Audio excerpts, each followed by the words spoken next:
ನಮಸ್ಕಾರ ಸ್ನೇಹಿತರೆ, ಕನ್ನಡದ ನಟಿ ಹರಿಪ್ರಿಯಾ ಅವರು ಚೊಚ್ಚಲ ಮಗುವಿನ ನಿರೀಕ್ಷೆಯಲ್ಲಿದ್ದಾರೆ. ಹೀಗಿರುವಾಗ ಹರಿಪ್ರಿಯಾಗೆ ಅದ್ದೂರಿಯಾಗಿ ಸೀಮಂತ ಶಾಸ್ತ್ರ ಮಾಡಲಾಗಿದೆ. ಹಸಿರು ಬಣ್ಣದ ಸೀರೆ ಉಟ್ಟು ಮುದ್ದಾಗಿ ನಟಿ ಕಾಣಿಸಿಕೊಂಡಿದ್ದಾರೆ. ವಸಿಷ್ಠ ಸಿಂಹ ಮತ್ತು ಹರಿಪ್ರಿಯಾ ಜೋಡಿ ಮೊದಲ ಮಗು ಮನೆಗೆ ಎಂಟ್ರಿ ಕೊಡಲಿರುವ ಖುಷಿಯಲ್ಲಿದ್ದಾರೆ. ಸದ್ಯ ತುಂಬು ಗರ್ಭಿಣಿಯಾಗಿರುವ ನಟಿಗೆ ಸೀಮಂತ ಶಾಸ್ತ್ರ ಜರುಗಿದೆ. ಈ ಕಾರ್ಯಕ್ರಮದಲ್ಲಿ ಹಿರಿಯ ನಟಿ ತಾರಾ ಕೂಡ ಭಾಗವಹಿಸಿ ಹರಿಪ್ರಿಯಾ ಶುಭ ಕೋರಿದ್ದಾರೆ.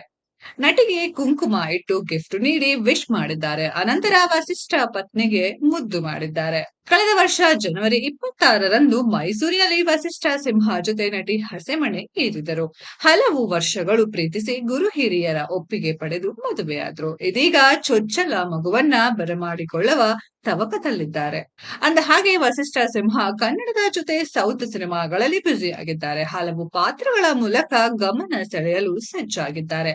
ಹರಿಪ್ರಿಯಾ ಪ್ರಸ್ತುತ ನಟನೆಯಿಂದ ಅಂತರ ಕಾಯ್ದುಕೊಂಡಿದ್ದಾರೆ. ಈ ವಿಡಿಯೋ ಇಷ್ಟ ಆಗಿದ್ರೆ ಲೈಕ್ ಮಾಡಿ, ಶೇರ್ ಮಾಡಿ, ಚಾನೆಲ್ ನ ಸಬ್ಸ್ಕ್ರೈಬ್ ಮಾಡಿ, ಪಕ್ಕದಲ್ಲಿ ಇರೋ ಬೆಲ್ ಐಕಾನ್ ನ ಹಿಟ್ ಮಾಡಿ. ಮುಂದಿನ ವಿಡಿಯೋದಲ್ಲಿ ಭೇಟಿಯಾಗೋಣ. ಧನ್ಯವಾದಗಳು.